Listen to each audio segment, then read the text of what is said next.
plus de 50 ans que Véronique Sanson s'impose dans le monde de la musique.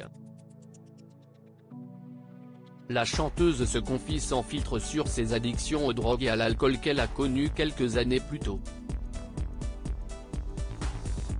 Véronique Sanson est toujours aussi populaire.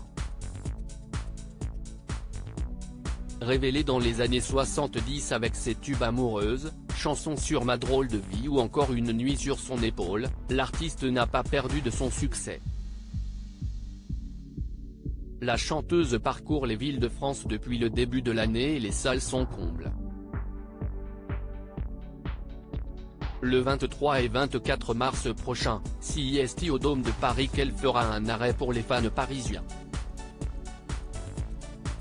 Si Michel Berger a été le premier à révéler son talent au plus grand monde et leur histoire d'amour a passionné la presse de l'époque, Véronique Sanson est toujours sans filtre et elle n'hésite pas à se confier sur sa rupture brutale pour s'installer avec Stephen Stills ou encore ses addictions à l'alcool et aux drogues.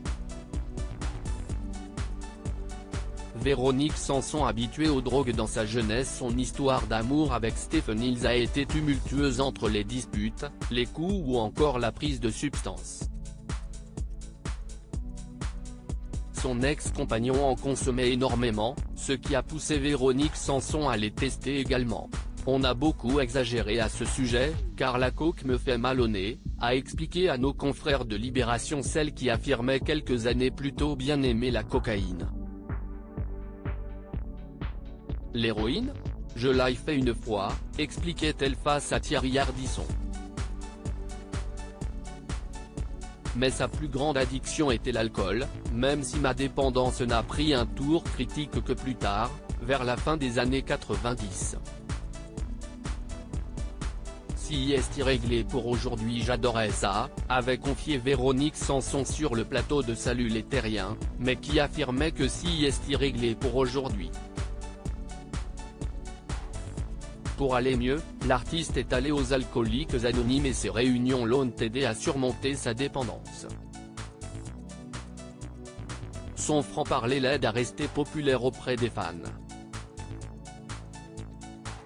Véro sait se dévoiler de façon cash, voire trash, et élégante.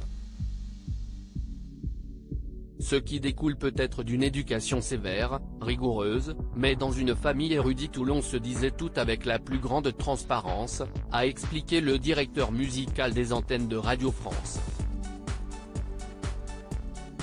Une artiste aux 1000 facettes.